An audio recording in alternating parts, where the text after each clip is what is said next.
అంటే నా పాయింట్ ఏంటంటే, ఇప్పుడు suppose Manmohan Singh is great finance minister, ఆయన ఉన్న టైంలో రిఫార్మ్స్ జరిగినాయి అని చెప్తారు. అంటే మన్మోహన్ సింగ్ లేకపోతే రిఫార్మ్స్ జరిగి ఉంది కదా, అఫ్కోర్స్ జరిగింది, సేమ్ ఎట్లాగే ఇలాగే ఉండేది. So it can't be the decision of one individual, they are all doing their jobs in a systematic aspect. అప్పుడున్న ఎకనామిక్ కండిషన్స్లో అంతకుముందు చేసిన మిస్టేక్స్ ఏంటి, ఇప్పుడున్న పరిస్థితి ఏంటి, మన గ్రోత్ ఇలా ఆగిపోయింది, ఇలా పెరగాల, ఇలాంటి ఉన్న డిమాండ్స్ మూలన మీరు పాలసీలు చేంజ్ చేసుకుంటారు. ఆ పాలసీని అనౌన్స్ చేసేవాడు పర్టికులర్ టైంలో ఒక మనిషి ఉంటాడు. అది మళ్ళీ it's matter of chance. It's matter of chance. It can't B attributed to one person. But అది సో దాంట్లో మీకు రాంగ్. అదే మన్మోహన్ సింగ్ ఏం ఇంటెలిజెంట్ ఫ్యాంటాస్టిక్ మనిషిని మనమేను అని తర్వాత అసలు ముమ్మని కూర్చుంటాడు, అసలు మాట్లాడు ఏంటి, ఇదేం prime minister, is embarrassment India అని కూడా మనమేను. సో అప్పుడు అంత గొప్ప రిఫార్మ్స్ చేసేసి ఇండియన్ ఫైనాన్స్ ఆస్పెక్ట్ని ఆకాశానికి తీసుకెళ్ళిపోయినాడు, అంత మోగోడుగా చేశాడా, లేకపోతే ఇప్పుడు మనకు తెలుసా అంత మోగోడని, అంతకు ముందు కూడా అలాగే ఉండి కూడా తెలుసా మనకు తెలియదు. సో ఇవన్నీ ఏమిటంటారు అయితే, మరి పర్సెప్షన్స్ మారుతున్నాయా? మనం అంటే ఎంటర్టైనింగ్ ఈవెంట్ అయినా అప్పుడు అలా ఎంటర్టైన్ అయ్యాము, ఇప్పుడు ఇలా ఎంటర్టైన్, అసలు నిజంగా ఏం జరిగింది అనేది మనకి తెలియడానికి ఆస్కారం ఉంది. మొన్న ఇటీవల రామ్ జెఠ్మలానీ గారు, సుప్రీంకోర్టు న్యాయవాది, రాహుల్ గాంధీకి తన ఆఫీస్లో గుమాస్తా ఉద్యోగం కూడా ఇవ్వనని అన్నారు.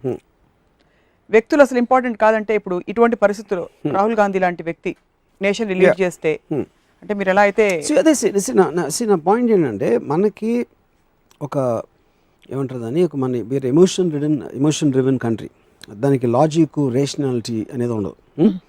ఒక ఫ్యామిలీ ఉంది, ఆ ఫ్యామిలీ ఆయన కొడుకు, ఆ మంత్రి ఉన్నది ఆయన కొడుకు, ఆ కొడుకో కూతురో వీళ్ళందరూ వస్తూ ఉంటారు. అంటే మనకు ఒక ఫ్యూడల్ ఆస్పెక్ట్లోంచి ఇంకా మనం బయటికి రాలేము కాబట్టి ఒక రాచరిక ఫ్యామిలీ, అది సినిమా ఇండస్ట్రీలో మీరు చూస్తారు, పొలిటీషియన్స్లో చూస్తారు. ఆ వ్యక్తి ఇండివిజువల్ మెరిట్ ఏంటి, ఫలానా వాడి కొడుకు కాకుండా ఇండివిజువల్ మెరిట్ అనేది ఉందా అనేసి మనం ఆలోచించాం ఇప్పుడు. ఎందుకంటే ఫలానా కొడుకు హీరో అంటే ఈడు హీరో, ఫలానా మినిస్టరు ఫలానా గాంధీ ఫ్యామిలీ నుంచి వచ్చాడు ఇది. సో ఇప్పుడు రాహుల్ గాంధీకి పర్సనల్ ఉందా లేదా నాకు తెలియదు, రాహుల్ గాంధీ ఇంటెలిజెంట్ కాదా నాకు తెలియదు, కానీ పాపులర్ పర్సెప్షన్ ఈజ్ నాట్. ఎందుకంటే మీరు విపరీతంగా జోకులు వేస్తూ ఉంటే రాహుల్ గాంధీ ఏమన్నా తెలుసా అంటే, అది ఎవరినైనా మీరు అలా చేయొచ్చు. రాహుల్ గాంధీ ఏంటని నాకు తెలియదు, యాక్చువల్లీ ఐ డోంట్ నో. కానీ రాహుల్ గాంధీయే కాకుండా ఏ మినిస్టర్ ఇంక్లూడింగ్ మోడీ గారు కూడా విజిబుల్గా నేను మా మదరు మా ఫ్యామిలీ ఇంట్లో ఉన్నది, నాకు ఇప్పటి నుంచి ఎప్పుడో ఒక పర్టికులర్ గవర్నమెంట్ మారినందుకు విజిబుల్ చేంజ్ అనేది నేను ఎక్స్పీరియన్స్ చేయలేదు. మీరు చూడలేదా, ఎక్స్పీరియన్స్ చేయలేదు? నేను ఎక్స్పీరియన్స్ చేయలేదు. చూడటం అంటే ఏంటి, ఎవరు చెప్తారు ఇలా చేసేస్తున్నారు, ఇలా చేశారంట, అది ఇచ్చారంట, ఎంతమంది ఫార్మర్స్కి ఇన్ని ఇస్తున్నారంట. అప్పుడు నేను ఒక సిటిజన్గా I can't look at the whole state as one whole. అది గవర్నమెంట్ పని. అంటే నా పాయింట్ ఏంటంటే, ఇప్పుడు suppose Manmohan Singh is great finance minister, ఆయన ఉన్న టైంలో రిఫార్మ్స్ జరిగినాయి అని చెప్తారు. అంటే మన్మోహన్ సింగ్ లేకపోతే రిఫార్మ్స్ జరిగి ఉంది కదా, అఫ్కోర్స్ జరిగింది, సేమ్ ఎట్లాగే ఇలాగే ఉండేది. So it can't be the decision of one individual, they are all doing their jobs in a systematic aspect. అప్పుడున్న ఎకనామిక్ కండిషన్స్లో అంతకుముందు చేసిన మిస్టేక్స్ ఏంటి, ఇప్పుడున్న పరిస్థితి ఏంటి, మన గ్రోత్ ఇలా ఆగిపోయింది, ఇలా పెరగాల, ఇలాంటి ఉన్న డిమాండ్స్ మూలన మీరు పాలసీలు చేంజ్ చేసుకుంటారు.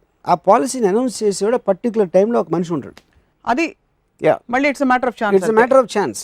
It can't B attributed to one person. But అది సో దాంట్లో మీకు రాంగ్. అదే మన్మోహన్ సింగ్ ఏం ఇంటెలిజెంట్ ఫ్యాంటాస్టిక్ మనిషిని మనమేను అని తర్వాత అసలు ముమ్మని కూర్చుంటాడు, అసలు మాట్లాడు ఏంటి, ఇదేం prime minister, is embarrassment India అని కూడా మనమేను. సో అప్పుడు అంత గొప్ప రిఫార్మ్స్ చేసేసి ఇండియన్ ఫైనాన్స్ ఆస్పెక్ట్ని ఆకాశానికి తీసుకెళ్ళిపోయినాడు, అంత మోగోడుగా చేశాడా, లేకపోతే ఇప్పుడు మనకు తెలుసా అంత మోగోడని, అంతకు ముందు కూడా అలాగే ఉండి కూడా తెలుసా మనకు తెలియదు.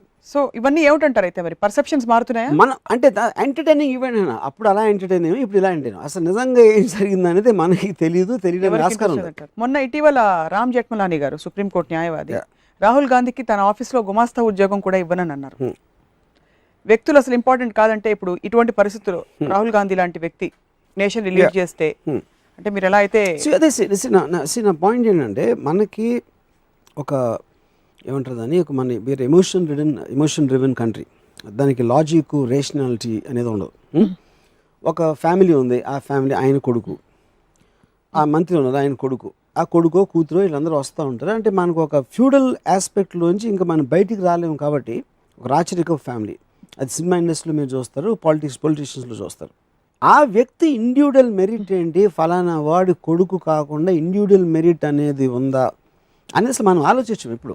ఎందుకంటే ఫలానా కొడుకు హీరో అంటే ఈడు హీరో, ఫలానా మినిస్టరు ఫలానా గాంధీ ఫ్యామిలీ నుంచి వచ్చాడు ఇది. సో ఇప్పుడు రాహుల్ గాంధీకి పర్సనల్ ఉందా లేదా నాకు తెలియదు, రాహుల్ గాంధీ ఇంటెలిజెంట్ కాదా నాకు తెలియదు, కానీ పాపులర్ పర్సెప్షన్ ఈజ్ నాట్. ఎందుకంటే మీరు విపరీతంగా జోకులు వేస్తూ ఉంటే రాహుల్ గాంధీ ఏమన్నా తెలుసా అంటే అది ఎవరినైనా మీరు అలా చేయొచ్చు.